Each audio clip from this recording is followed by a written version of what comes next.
I believe that this nation should commit itself to achieving the goal before this decade is out of landing a man on the moon and returning him safely to the earth. Picking up some dust. En los años 60, un sueño imposible se hizo realidad, cuando el hombre puso los pies en otro mundo. The Eagle has landed. En total, 24 norteamericanos fueron a la Luna. Pero hizo falta un ejército invisible de 400,000 ingenieros y técnicos para hacerlo posible.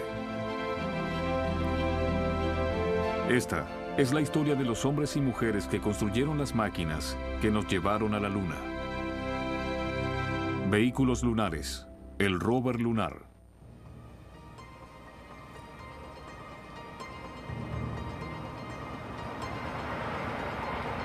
...16 de noviembre de 1963... el presidente John F. Kennedy visita las plataformas de lanzamiento de la NASA de Cabo Cañaveral. Pero mientras el presidente pensaba en llevar a un hombre a la Luna, su jefe de diseñadores aeroespaciales, Wernher von Braun, ya estaba pensando en qué harían los astronautas una vez que estuvieran allí. Wernher von Braun tenía sueños y se hacía oír. Hizo que la gente tuviera idea de lo que es el espacio. No solo fue el experto en grandes cohetes, sino también fue quien inspiró mucho de lo que vino después. El Dr. von Braun pensaba en el futuro. Establecer bases en la Luna. Llevar adelante un programa de exploración de la Luna. Para von Braun, la Luna no era una simple meta, sino un mundo que había que explorar. Pero sabía que los astronautas no podían ir muy lejos a pie. Entonces encargó un vehículo que le permitiera a los astronautas desplazarse libremente por la superficie lunar. Los ingenieros de las automotrices como Sam Romano no tardaron en responder. Había mucha gente interesada, muchas empresas interesadas. Yo trabajaba en General Motors y me trataban muy bien. Era muy buen entorno de trabajo. Entonces pensé, Dios, si va a haber un vehículo en la Luna, tiene que ser de General Motors y haré todo lo posible para que sea.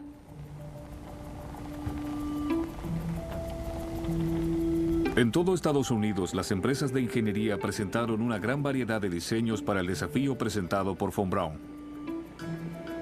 Algunos parecían máquinas agrícolas más que espaciales. Las ruedas iban de 1,50 m hasta más de 3. Había diferentes diseños. También las cabinas presentaban distintos diseños y daban la sensación de que era posible armar un vehículo que diera al hombre movilidad en la Luna. Pero esta sensación de confianza no estaba bien fundada, porque nadie sabía cómo era la superficie lunar. Y muchos sospechaban que no sería fácil desplazarse por ella con ruedas, un problema que preocupaba demasiado a Ferenc Pavlics, colega de Sam Romano. Había científicos que postulaban que la Luna estaba cubierta de una capa muy gruesa, de un material muy suelto semejante al polvo, de manera que todo lo que apoyas se hunde. A falta de datos precisos sobre la superficie lunar, Sam y Ferenc empezaron a experimentar en su laboratorio. Para hacer experimentos de locomoción en terrenos que no conoces bien, normalmente se utiliza un recipiente llamado cubo de suelo. Esto es para nosotros lo que el túnel de viento es para los aeronáuticos. Propusimos prototipos de vehículos con ruedas, prototipos con orugas como los tanques. Hasta consideramos el tornillo de Arquímedes para que pudiera horadar el material suelto en caso de que se hundiera completamente. Estas pruebas indicaban que el tipo de vehículo dependería enteramente del tipo de suelo lunar.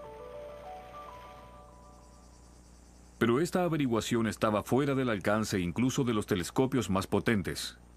La NASA debía hacer una observación más detallada.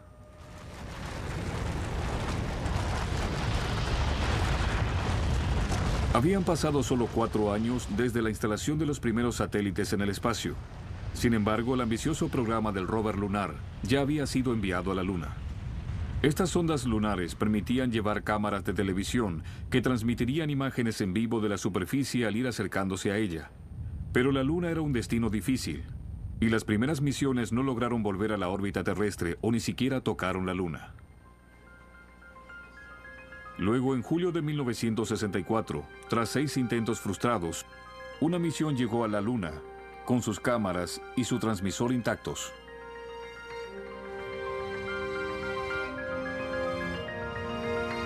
Al no tener capacidad para frenar, el vehículo se aproximó cada vez más rápido a la superficie y envió imágenes hasta que se estrelló.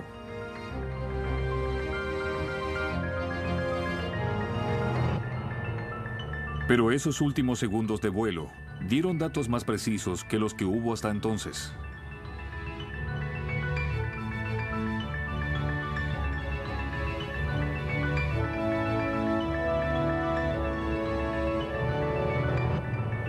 Finalmente la NASA había demostrado que era posible llevar una nave espacial a la Luna.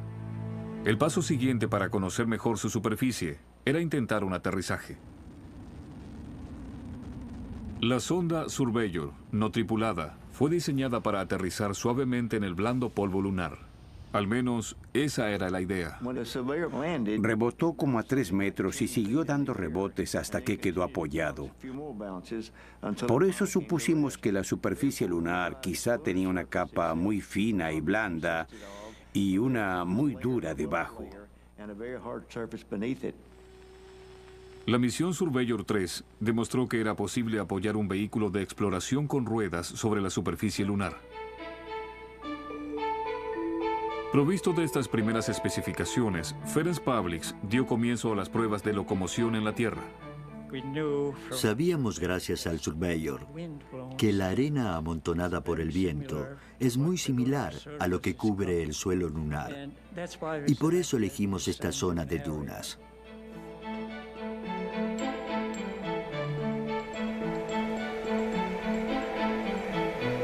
Mientras los diseños de ruedas de Pavliks eran puestos a prueba, el visionario von Braun ya estaba planeando qué misiones de exploración sería capaz de soportar el rover lunar. Entonces, surgió la idea del laboratorio móvil, o MOLAB, que era un sistema de cabina presurizada que pesaba unas 4 toneladas y que se encargaría de explorar la superficie lunar por un periodo de 2 semanas. Las empresas de ingeniería propusieron diversos diseños, pero la NASA se preguntó si los astronautas podrían sobrevivir 2 semanas dentro de ese laboratorio móvil tan pequeño. La NASA pidió voluntarios y yo me ofrecí. Fui uno de los 2 conejillos de indias de esa prueba. Me eligieron y me nombraron comandante. Nos tuvieron ahí dentro 18 días en total. Fuimos buenos amigos al comienzo de la prueba, pero no tanto al final. Nos sacábamos de quicio el uno al otro, a decir verdad. Y nos sorprendimos mucho cuando se encendieron las luces y escuchamos: la prueba terminó, pueden salir. Y al salir del MOLAB, ahí, frente a nosotros, estaban no solo nuestras esposas, sino también el doctor Wernher von Braun para felicitarnos. Y habló de la apertura de la lata. Demostramos que pudimos vivir al menos 18 días en ese MOLAB y pudimos haber estado más tiempo. Pero las pruebas del MOLAB también indicaban que un vehículo de exploración presurizado pesaría al menos 4 toneladas. Y esto implicaba lanzar un Saturno V para llevarlo a la Luna antes de que los astronautas llegaran. Era demasiado costoso. La NASA empezó a dudar de las grandes ideas del rover lunar de von Braun. Se hacía cada vez más difícil solventar los proyectos que había que solventar. Yo pensé que nos habíamos propuesto ir a la Luna y no recorrer la Luna. Y apoyándome en eso, frené el proyecto. No estoy seguro de si lo cancelaron o no. Finalmente, esta idea del MOLAB fue abandonada y la NASA resignó llevar vehículos a la Luna. Nos desilusionamos mucho, pero no podíamos hacer nada al respecto. Parecía que los vehículos de exploración lunar se quedarían en la Tierra y que la exploración de los astronautas se limitaría a unos pocos paseos a pie. Pero en General Motors había un hombre que se negaba a aceptar un no como respuesta. Seguimos con dinero de General Motors. Decidimos construir vehículos más pequeños. Pensé, se puede hacer, hay que hacerlo, queremos hacerlo. La NASA había abandonado el programa de su rover lunar, pero San Romano estaba convencido de que eso era un error. Por eso se dispuso a hacerlos cambiar de idea. Hicimos las maletas y fuimos a las oficinas centrales de la NASA y dijimos, ¿tienen espacio para un rover? El módulo de descenso tenía una plataforma triangular donde ponían los instrumentos. Y dijeron, esa plataforma triangular no se usa. Así que si el vehículo cabe en ella, podríamos volver a pensarlo. Y pensé, Dios, ¿quieren poner un rover en una porción grande de pastel? Esta porción de pastel quedaba a la derecha y debajo de la escotilla del módulo lunar. Medía 1,50 m de alto, ancho y profundidad. No mucho más que el maletero de un auto familiar. Así que llamé a mi mejor ingeniero, Ferenc Pavlic, y le dije, hay que trabajar con esto. Fíjate qué puedes hacer. Y en menos de un mes me presentó un diseño muy singular.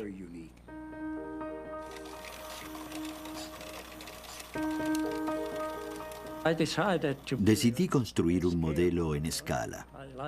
Me gustan los modelos. Era un pasatiempo familiar.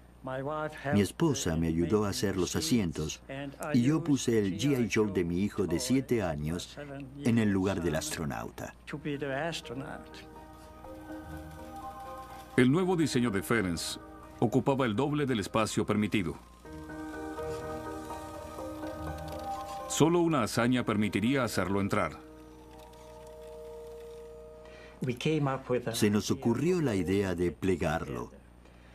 Primero había que bajar los asientos. Luego, la cola del chasis tenía una bisagra y se plegaba 180 grados. Y el frente del chasis también se plegaba. Y la suspensión permitía que las ruedas se plegaran y quedaran a 90 grados de su posición normal. Entonces, ahora, este paquete cabía en esta caja triangular en un rincón del módulo de descenso. Le dije, Ferenc, tenemos que ir a Huntsville y mostrarle esto a Von Braun.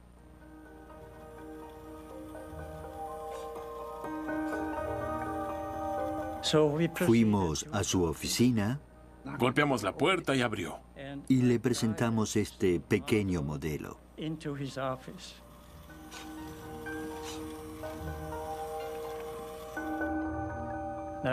Estaba hablando por teléfono.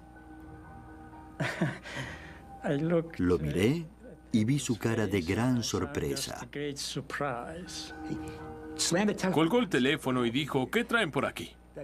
Eso nos dio una gran oportunidad de explicarle qué teníamos.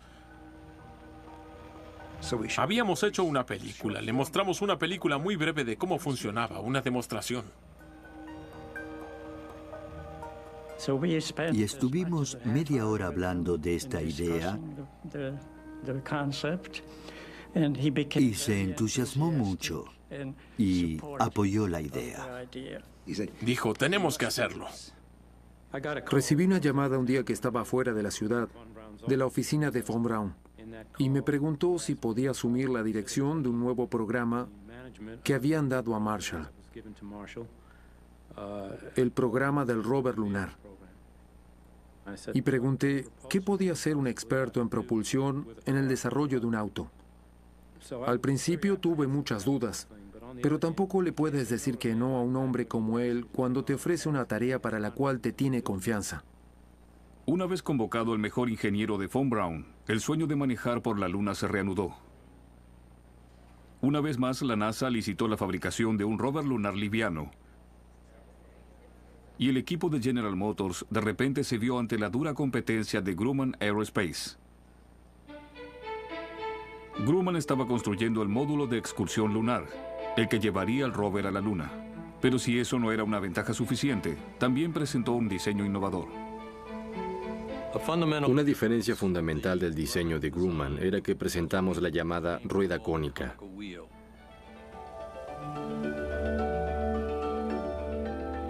La forma cónica evitaba que el polvo y las piedras interfirieran en el funcionamiento de la rueda. Fue una idea muy innovadora que nos enorgulleció.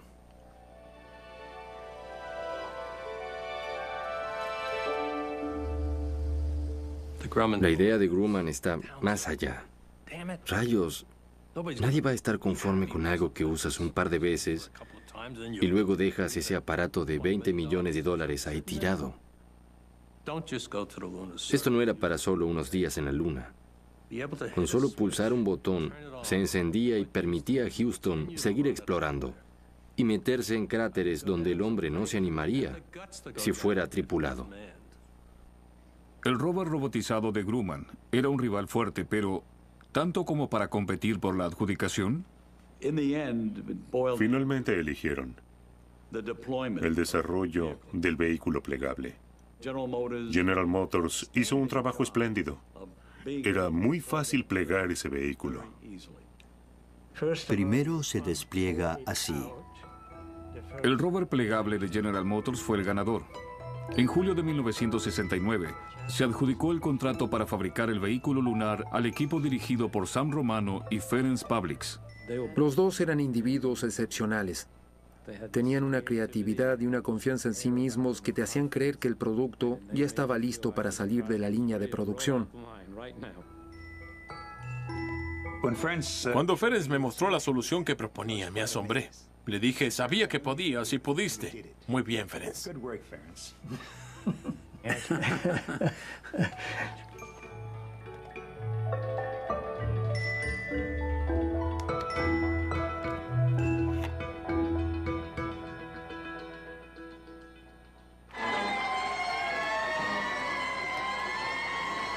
Julio de 1969.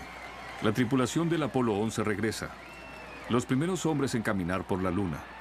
En todo el mundo las multitudes celebran la proeza. Pero un pequeño grupo de ingenieros en automovilismo celebraba algo más. La posibilidad de fabricar el rover lunar. Festejábamos la adjudicación del contrato, pero teníamos que ponernos a trabajar y teníamos muchos desafíos para superar. Uno de ellos era el tiempo. Teníamos 17 meses para estar listos para la misión Apolo 15.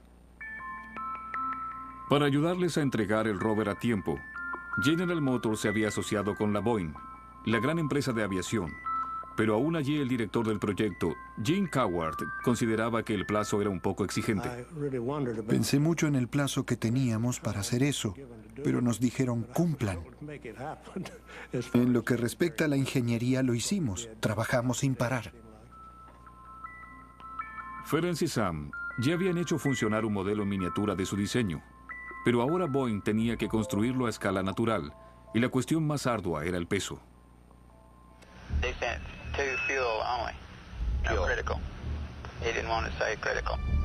Cada kilo de más en el rover implicaba más consumo de combustible en el alunizaje. Cuando el módulo lunar se acerca a la Luna, no se apoya directamente. Primero queda suspendido. Tiene que encontrar un lugar donde posarse.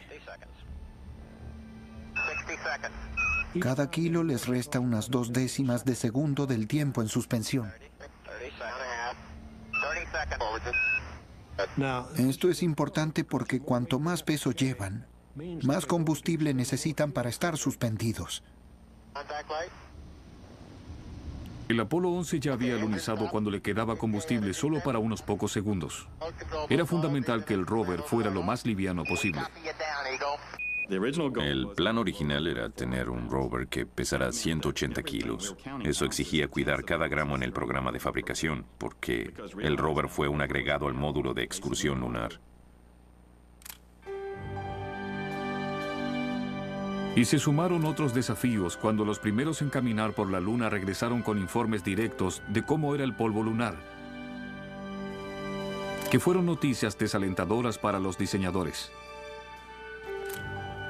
Los astronautas pronto vieron que el polvo se adhería a todo. Pero era una descripción verbal. No sabíamos cómo se comportaría allí una rueda. Hacía falta un nuevo tip terrestre. Los ingenieros tuvieron que reinventar la rueda. No podíamos usar ruedas de goma, porque no hay atmósfera. Y si la goma se enfría y se calienta demasiado, o revienta, no podían regresar. Así que consideramos usar ruedas de metal. Y pensamos que había que desarrollar una rueda de metal que fuera como un neumático, con las mismas características. Entonces hicimos una malla metálica y un cilindro. Y si tomas los extremos del cilindro y lo tuerces así, se transforma en una rueda. La superficie exterior del material era como cuerdas de piano tejidas a mano. El diseño de la malla hacía posible que si la rueda tocaba la superficie, levantara polvo, pero que al seguir rodando, el diseño flexible de la malla se abriera y se limpiara.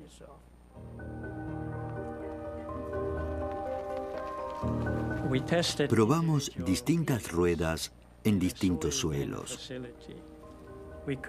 Medimos la flotación de la rueda, la tracción que ejercía y cuánta resistencia al movimiento había que vencer para calcular la potencia de la transmisión y todo eso. Cada rueda sería impulsada por su propio motor eléctrico, unido al cubo. Estos eran alimentados por un grupo de baterías situados en el frente del rover. No sabíamos cuánta energía se necesitaba para hacer girar una rueda sobre la superficie lunar. Si se apoyaba en la superficie, probablemente consumiría poca batería. Si se hundía, sería como andar por el fango. Consumiría mucha más. Otro problema para los diseñadores de la batería era la temperatura. Si las baterías se calentaban o se enfriaban demasiado, el rover dejaría de funcionar. Para el sistema de control térmico nos dieron un presupuesto de 5 kilos. Todo lo necesario para limitar la temperatura no podía pesar más de 5 kilos. Un sistema de enfriamiento convencional con líquido, bombas y tuberías siempre pesaría más de 5 kilos. Hacía falta un poco de ingenio. Estas cajas contenían una cera de parafina y cuando los componentes electrónicos generaban calor mientras funcionaban, el calor se almacenaba en la cera, que conservaba una temperatura bastante estable mientras se derretía. Luego, cuando los astronautas terminaban el paseo, abrían las tapas de los radiadores y estos disipaban el calor y hacían que la cera se solidificara otra vez y quedara lista para la próxima vez que lo usaran. Estas soluciones ayudaban a ahorrar peso. Pero había un problema aún más crítico: el despliegue. El diseño original utilizaba resortes para que el aparato se desplegara, casi como una navaja automática. El astronauta movía una palanca y se desplegaba todo. Nunca pudieron hacerlo funcionar. Y prepararlo era primordial. El éxito del vehículo dependía del correcto despliegue. Si no puedes desplegarlo bien en la Luna, es inútil haberlo transportado tantos kilómetros. Había que probarlo sin cesar para que fuera confiable. El equipo se dispuso a trabajar largas horas para desarrollar un sistema de despliegue en etapas a partir de la configuración compacta, para que el despliegue en la Luna fuera más confiable.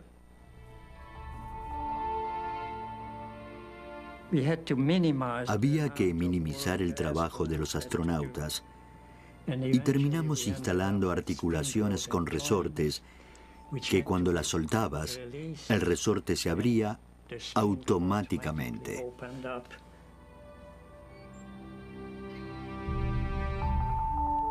Cuando lograron que se desplegara fue un momento de mucha alegría para los ingenieros, porque eso estaba demorando el resto de la misión. Pero no fue el rover lo que frenó la misión Apolo.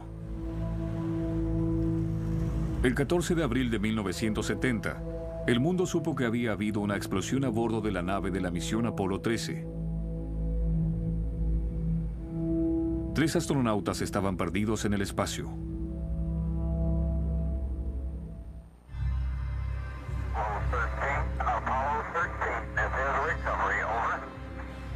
Tres días después de la explosión, en el puesto de control, todos se reunieron para observar y esperar la noticia de que el Apolo 13 regresaba sin peligro. Odyssey Houston, standing by, over. Odyssey Houston, we show you on the mains. It really looks great. Extremely loud applause as Apollo 13 on the main chute comes through loud and clear on the television display here. Se salvaron por poco. Por eso es un tributo a todo el sistema. Salieron del peligro. La misión Apolo 13 había mostrado al mundo lo peligroso que puede ser volar a la Luna. La única justificación de las misiones siguientes era su valor científico. Los científicos, los geólogos, tenían curiosidad por lugares que estaban más lejos, como un cañón, un cráter o el pie de una montaña. Y a ellos solo se podía llegar mediante un rover. La disponibilidad del rover y las posibilidades de exploración que éste prometía justificaban el regreso a la Luna.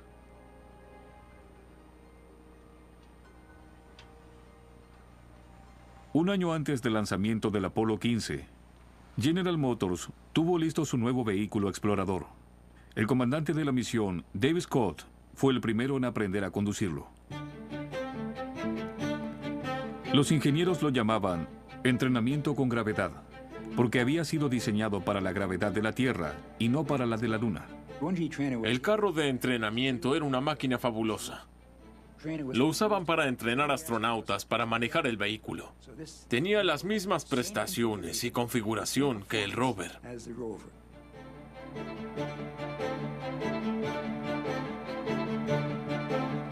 El rover tenía tracción adelante y atrás. Podían accionarse las dos a la vez. Y podían anularse la delantera o la trasera cuando no eran necesarias. Si movías ambos juegos opuestamente, el vehículo giraba sobre sí mismo. Era muy maniobrable. Era fácil de conducir con la gravedad terrestre, pero era importante conocer la sensación de manejar con un sexto de esa gravedad. Para representar la gravedad lunar lo mejor posible aquí en la Tierra, hacíamos contrapeso con cuerdas. Así parecía flotar por las rocas. Yo sentía que daba una sensación de mareo. Donde debías sentir un golpe duro, no lo sentías. Pasaba por encima del obstáculo sin problemas. Era extraño estar suspendido así.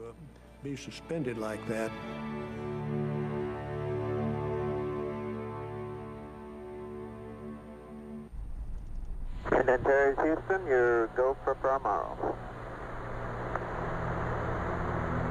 Good show, Fredo. Thank you. Thank you. You troops did a nice job down there. That was beautiful.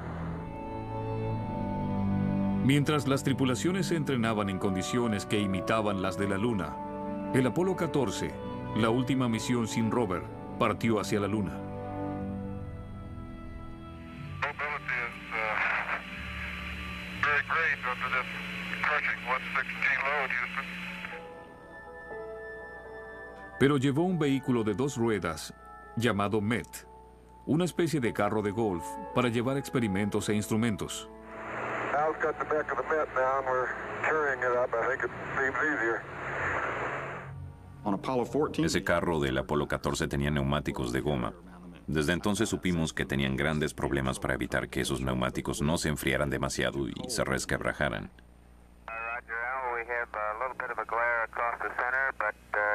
Pero los astronautas Edgar Mitchell y Alan Shepard tuvieron que enfrentar un problema mucho más serio y potencialmente peligroso.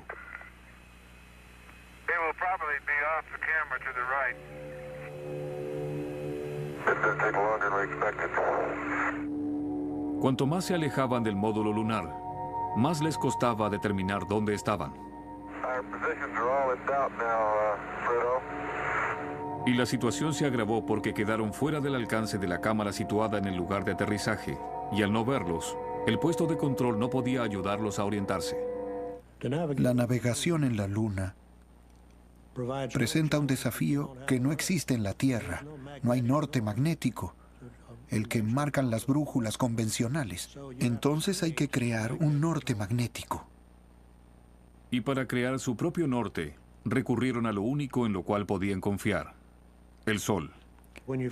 Cuando aterrizas en la Luna, lo haces sol abajo y tienes un aparato llamado indicador del Sol que tiene una aguja que oscila y tiene una pequeña escala en el panel de instrumentos. Lees lo que dice y se lo comunicas a Houston. Houston, sabiendo dónde están el Sol y la Luna, puede decirte dónde está el norte lunar. A partir de ese parámetro, inicializas todo el sistema de navegación. Y así el aparato sabe hacia dónde vas y cuando giras, interpreta la curva y te dice hacia dónde estás yendo y también te dice cuánto te alejaste, a qué distancia estás del módulo. Para seguir a los astronautas por donde quiera que se desplazaran, el puesto de control decidió apoyarse en una cámara de televisión montada en el rover. Agregar instrumentos al vehículo que ya tenía sobrepeso no era lo más deseado por los ingenieros.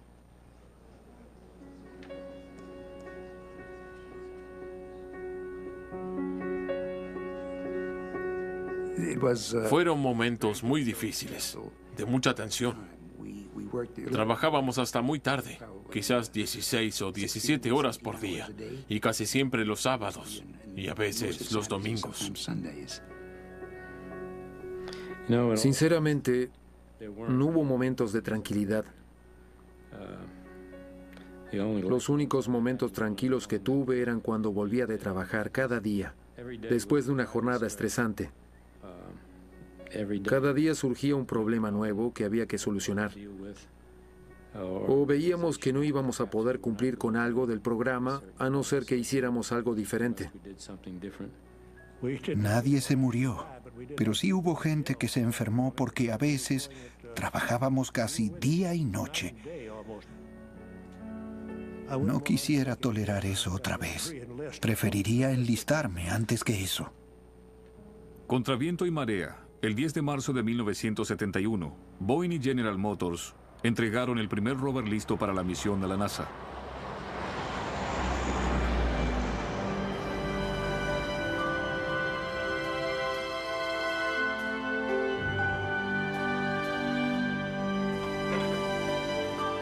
El desarrollo había llevado 17 arduos meses. Estábamos felices de que el sistema estuviera listo a tiempo. Fue toda una fiesta. Estábamos muy felices de haberlo terminado 1 o 2 días antes del plazo. La entrega del primer vehículo para el Apolo 15 fue memorable. Fuera de vista y sin contacto alguno, confinados a bordo del módulo lunar en la cima del cohete Saturno V, los ingenieros no tenían cómo monitorear su rover. Solo podían cruzar los dedos y vivir la aventura que devendría. El día del lanzamiento del Apolo 15 fue muy emocionante para mí. De hecho, mi esposa Margaret y yo estábamos en el cabo presenciando el lanzamiento. Se oyó un rugido tremendo. Estábamos a unos cientos de metros del lanzamiento y el rugido del Saturno V me hacía vibrar el pecho.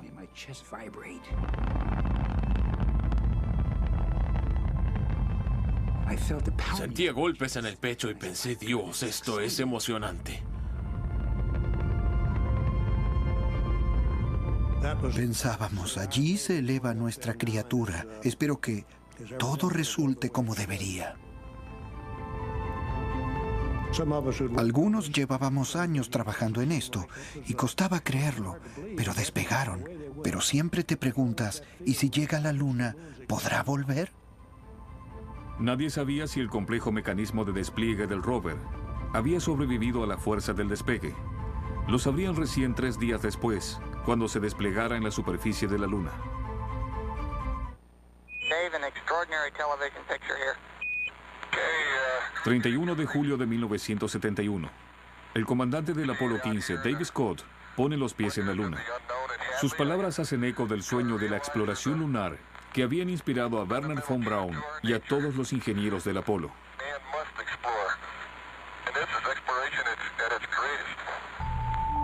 Por primera vez los astronautas se alejarían kilómetros del módulo lunar. Y para eso necesitaban el rover. Los ingenieros sabían que la misión entera dependía de su diseño. Yo estaba en Houston, en el puesto de control. Había mucha tensión. Y cuando llegó el gran día y todos esperábamos ver al rover salir, conociendo su complejidad, verlo salir fue la culminación de algo grande. Y llegó el gran momento de desplegar el rover. Descorrieron la cubierta del compartimiento y luego jalaron de un cordón. Y empezó a salir.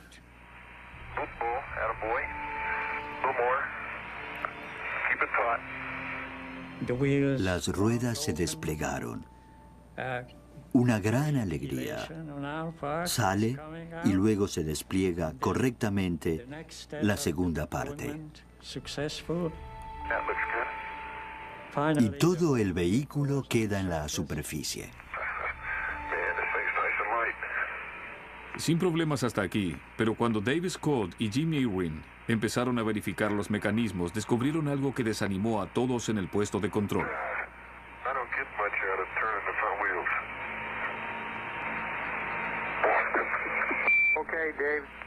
En ese momento, Dave Scott llama y dice, la dirección delantera no funciona.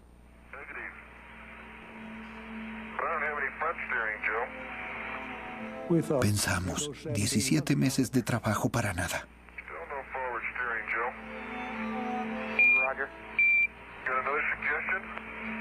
Estaba sentado en la tercera fila del puesto de control y Wernher von Braun estaba en la quinta. En ese momento dijeron que la dirección no funcionaba y me puse muy nervioso. Comencé a sudar, sentía las gotas en mi nuca y tenía las orejas rojas. Fue un momento muy duro. Cada segundo del paseo lunar era muy valioso. No había tiempo para solucionar el problema.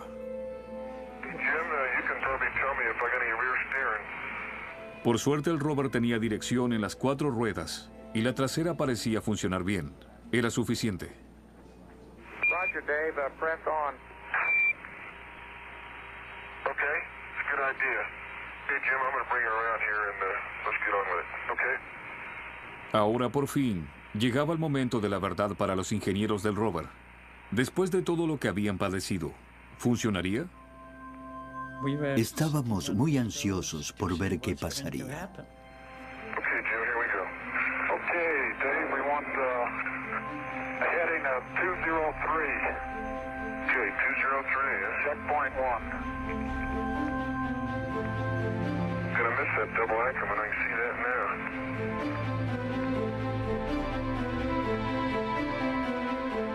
Okay, we're moving forward, Joe. Roger.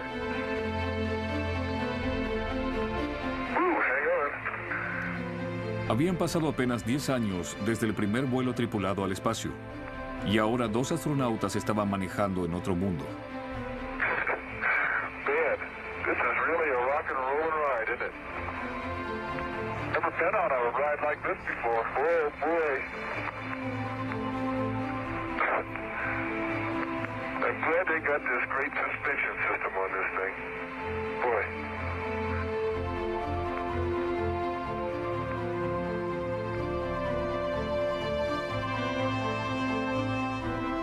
Cuando vi el rover en marcha, fue la realización de los sueños y el esfuerzo de la gente de Boeing, de General Motors y de la gente del Centro Marshall que apoyó el programa. Y fue hermoso ver eso. Fue maravilloso. Y el haberlo logrado nos dio mucho alivio. Fue como ganar un juego de fútbol en los últimos 10 segundos.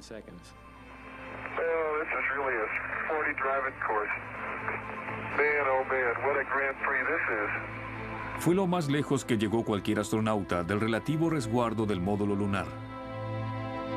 Pero el puesto de control pudo seguir a los astronautas gracias a la nueva y mejorada cámara de televisión montada en el frente del rover.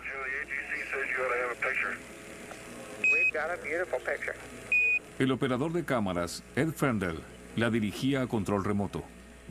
El clima en el puesto de control cuando llegamos al primer lugar de aterrizaje y dirigimos esa cámara fue de éxtasis total, porque todos miraban las pantallas que había en la sala.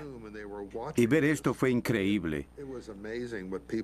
No podíamos creer que estuviera ocurriendo. Lo hicimos nosotros. Fue una locura.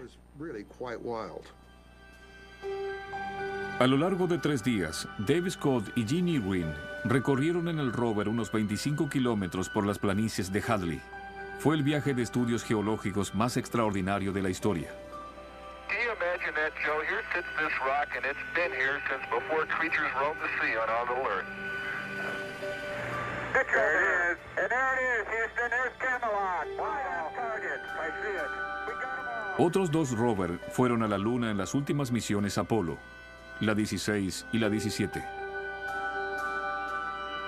En abril de 1972, el segundo rover llevó a los exploradores Charlie Duke y John Young por las tierras altas de Descartes. That's 20 pounds of rock. Oh, Tony, it's got some beautiful crystals in it, though. Trajeron 100 kilos de muestras de rocas que revolucionaron nuestra idea geológica de la Luna. Y en diciembre de 1972, el tercer rover llevó a Gene Cernan y al geólogo Jack Smith al corazón del valle volcánico Taurus Littrow. Orange soil. It's all over. Orange. En total, los 3 vehículos permitieron recorrer a sus tripulantes más de 90 kilómetros de accidentado suelo lunar. Sus descubrimientos ayudaron a los científicos a reconstruir la historia más antigua de nuestra Tierra y su Luna. Y gracias a la cámara montada en el rover, cuando los astronautas subieron a las montañas de la Luna y atravesaron sus planicies, el resto del mundo pudo explorarlas al mismo tiempo que ellos. La gente que estuvo en la Tierra fue parte de esta misión. Y creo que esto enriquece la experiencia humana porque, de algún modo, esto lo hicimos por la humanidad. Fue un logro increíble de la humanidad. Hacia el final del Apolo 17, Ed Fendel tenía más de 50 horas de filmación en vivo de la superficie de la Luna. Ahora tenía una última oportunidad de filmar algo que no había logrado filmar desde la misión Apolo 15, el despegue en la Luna.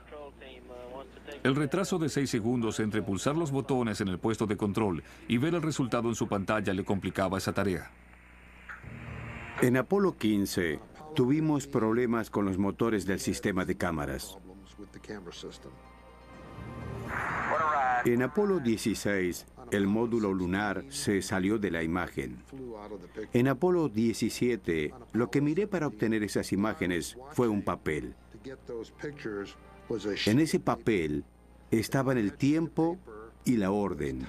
La orden de inclinar la cámara hacia arriba y cambiar a un plano general fue emitida antes del despegue para que cuando el módulo lunar empezara a moverse, la cámara ya estuviera encendida. already in operation. 3, 2, 1, ignition. Run away, Houston. Vector good. El despegue del Apolo 17 fue el final de nuestra exploración de la Luna. Pero las máquinas que nos llevaron hasta allí habían hecho algo más que llevar a 24 norteamericanos a la superficie lunar. Habían extendido el horizonte de la humanidad. Ya no éramos una especie limitada a la Tierra. Fue un gran paso en la evolución de la raza humana. Pero para los 400,000 hombres y mujeres que participaron del programa Apolo, fue simplemente el momento más importante de sus vidas. A veces cuando miro la luna veo 3 lugares donde están los rovers. Sé que están ahí y me gusta que estén ahí. Estoy seguro de que todos los que trabajaron en el rover y en el programa Apolo sienten lo mismo. Fue una gran experiencia. Me siento afortunado por haber nacido cuando nací y por haber tenido las oportunidades que tuve de participar en la más grande aventura de la humanidad. Y recuerdo aquellos días con gran humildad y siento que fue un logro increíble.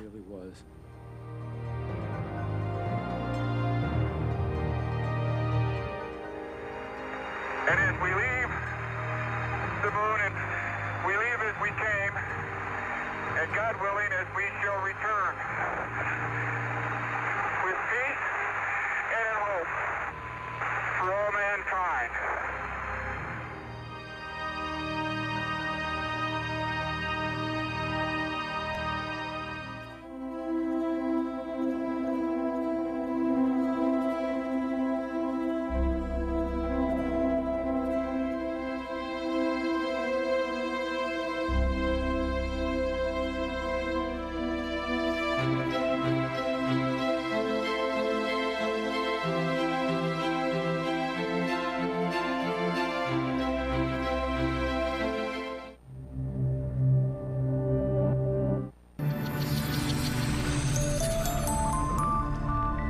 Esto, fíjate qué puedes hacer.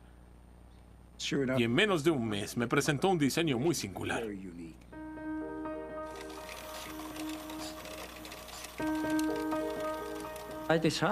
Decidí construir un modelo en escala. Me gustan los modelos. Era un pasatiempo familiar. Mi esposa me ayudó a hacer los asientos y yo puse el G.I. Joe de mi hijo de 7 años en el lugar del astronauta. El nuevo diseño de Ferenc ocupaba el doble del espacio permitido. Solo una hazaña permitiría hacerlo entrar. Se nos ocurrió la idea de plegarlo. Primero había que bajar los asientos. Luego, la cola del chasis tenía una bisagra y se plegaba 180 grados. Y el frente del chasis también se plegaba. Y la suspensión permitía que las ruedas se plegaran y quedaran a 90 grados de su posición normal. Entonces, ahora, este paquete cabía en esta caja triangular en un rincón del módulo de descenso. Le dije, Ferenc, tenemos que ir a Huntsville y mostrarle esto a Von Braun.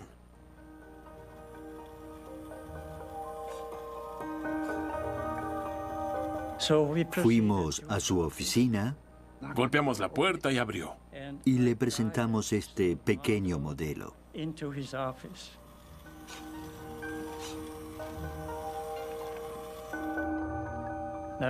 Estaba hablando por teléfono.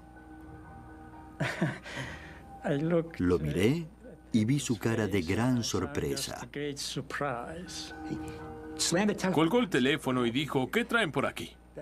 Eso nos dio una gran oportunidad de explicarle qué teníamos. Habíamos hecho una película, le mostramos una película muy breve de cómo funcionaba, una demostración. Y estuvimos media hora hablando de esta idea Y se entusiasmó mucho y apoyó la idea. Dijo, tenemos que hacerlo. Recibí una llamada un día que estaba fuera de la ciudad, de la oficina de Von Braun, y me preguntó si podía asumir la dirección de un nuevo programa que habían dado a Marshall, el programa del rover lunar. Y pregunté qué podía hacer un experto en propulsión en el desarrollo de un auto. Al principio tuve muchas dudas, pero tampoco le puedes decir que no a un hombre como él cuando te ofrece una tarea para la cual te tiene confianza. Una vez convocado el mejor ingeniero de Von Braun, el sueño de manejar por la Luna se reanudó. Una vez más, la NASA licitó la fabricación de un rover lunar liviano. Y el equipo de General Motors de repente se vio ante la dura competencia de Grumman Aerospace. Grumman estaba construyendo el módulo de excursión lunar, el que llevaría el rover a la Luna. Pero si eso no era una ventaja suficiente, también presentó un diseño innovador. Una diferencia fundamental del diseño de Grumman era que presentamos la llamada rueda cónica.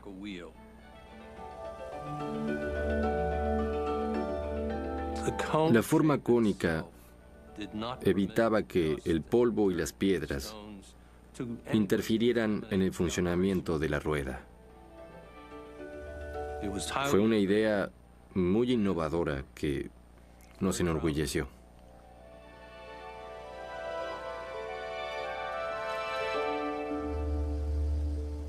La idea de Grumman está más allá. Rayos, nadie va a estar conforme con algo que usas un par de veces y luego dejas ese aparato de $20 millones ahí tirado. Esto no era para solo unos días en la Luna. Con solo pulsar un botón, se encendía y permitía a Houston seguir explorando y meterse en cráteres donde el hombre no se animaría si fuera tripulado. El rover robotizado de Grumman era un rival fuerte, pero ¿tanto como para competir por la adjudicación? Finalmente eligieron el desarrollo del vehículo plegable. General Motors hizo un trabajo espléndido. Era muy fácil plegar ese vehículo. Primero se despliega así. El rover plegable de General Motors fue el ganador. En julio de 1969, se adjudicó el contrato para fabricar el vehículo lunar al equipo dirigido por Sam Romano y Ferenc Pavliks. Los dos eran individuos excepcionales. Tenían una creatividad y una confianza en sí mismos que te hacían creer que el producto ya estaba listo para salir de la línea de producción. Cuando Ferenc me mostró la solución que proponía, me asombré. Le dije, sabía que podías y pudiste. Muy bien, Ferenc.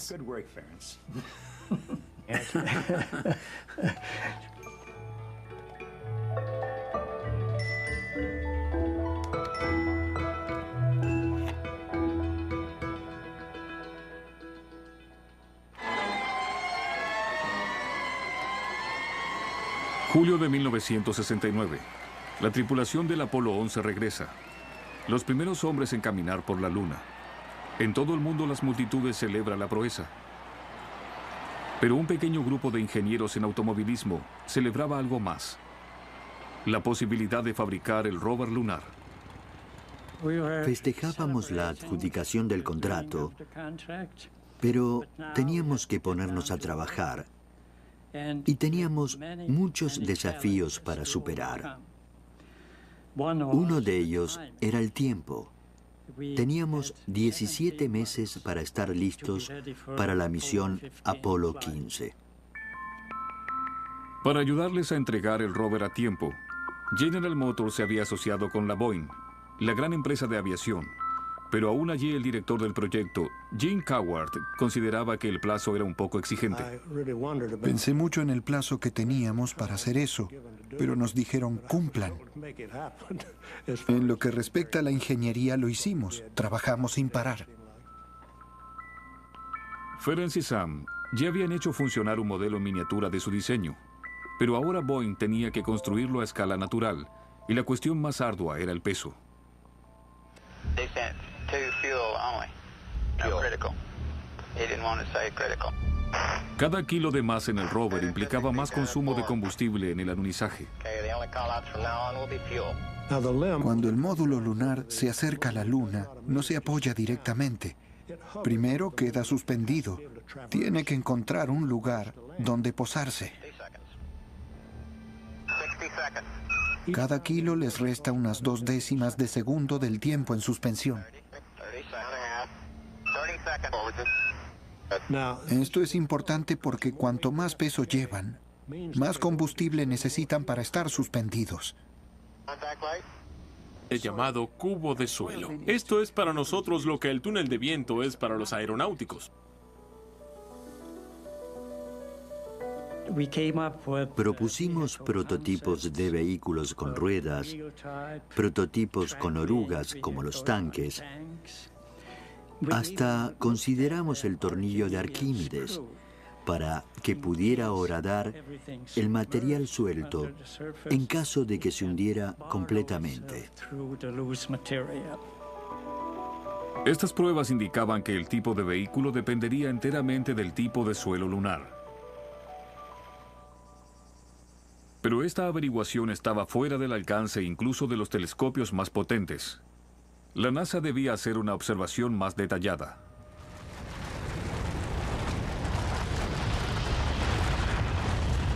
Habían pasado solo 4 años desde la instalación de los primeros satélites en el espacio. Sin embargo, el ambicioso programa del rover lunar ya había sido enviado a la Luna. Estas sondas lunares permitían llevar cámaras de televisión que transmitirían imágenes en vivo de la superficie al ir acercándose a ella. Pero la Luna era un destino difícil, y las primeras misiones no lograron volver a la órbita terrestre o ni siquiera tocaron la Luna. Luego, en julio de 1964, tras 6 intentos frustrados, una misión llegó a la Luna, con sus cámaras y su transmisor intactos.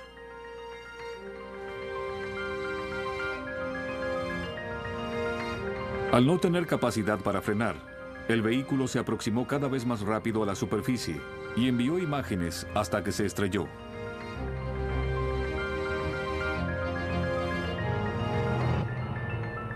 Pero esos últimos segundos de vuelo dieron datos más precisos que los que hubo hasta entonces.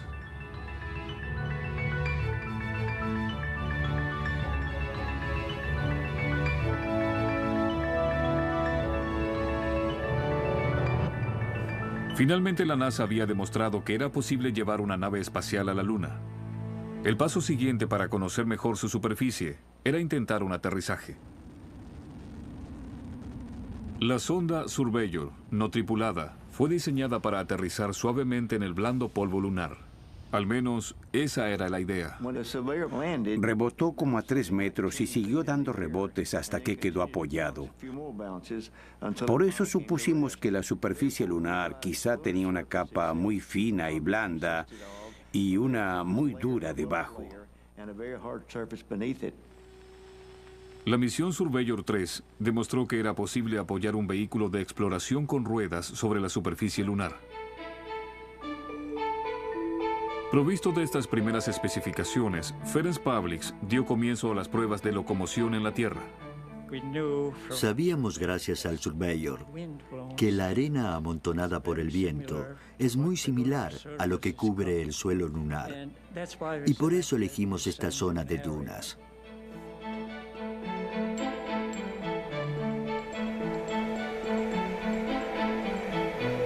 Mientras los diseños de ruedas de Pavliks eran puestos a prueba, el visionario Von Braun ya estaba planeando qué misiones de exploración sería capaz de soportar el rover lunar. Entonces, surgió la idea del laboratorio móvil, o MOLAB, que era un sistema de cabina presurizada que pesaba unas 4 toneladas y que se encargaría de explorar la superficie lunar por un periodo de 2 semanas.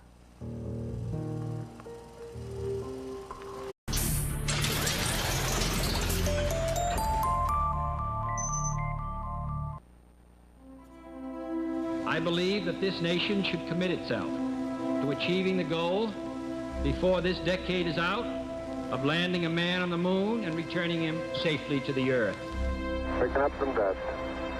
En los años 60, un sueño imposible se hizo realidad, cuando el hombre puso los pies en otro mundo. En total, 24 norteamericanos fueron a la Luna. Pero hizo falta un ejército invisible de 400,000 ingenieros y técnicos para hacerlo posible. Esta es la historia de los hombres y mujeres que construyeron las máquinas que nos llevaron a la Luna. Vehículos lunares, el rover lunar.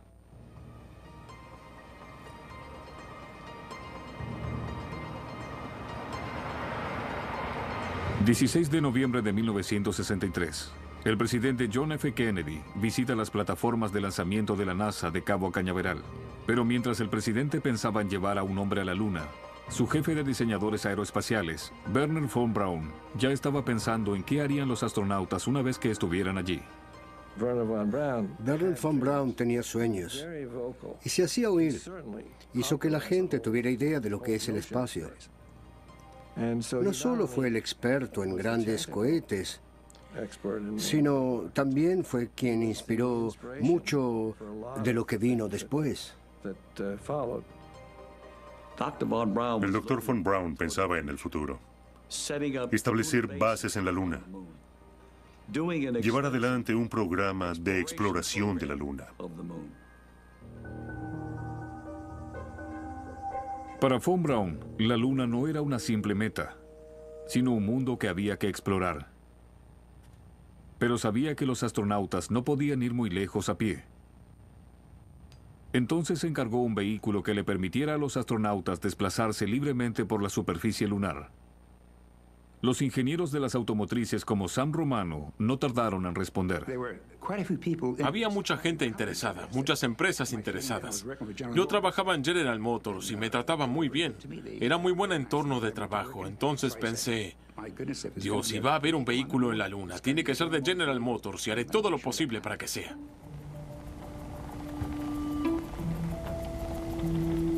En todo Estados Unidos, las empresas de ingeniería presentaron una gran variedad de diseños para el desafío presentado por von Braun.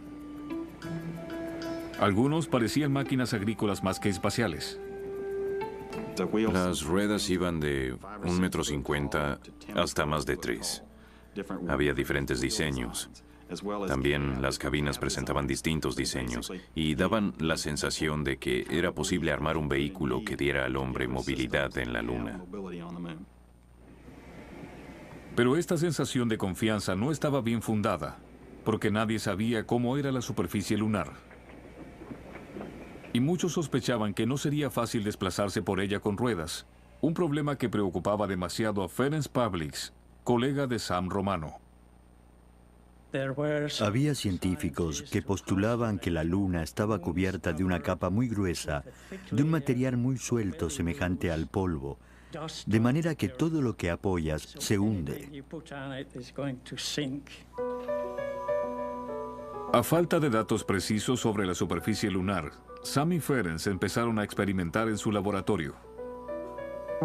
Para hacer experimentos de locomoción en terrenos que no conoces bien, normalmente se utiliza un recipiente. Las empresas de ingeniería propusieron diversos diseños. Pero la NASA se preguntó si los astronautas podrían sobrevivir 2 semanas dentro de ese laboratorio móvil tan pequeño. La NASA pidió voluntarios y yo me ofrecí.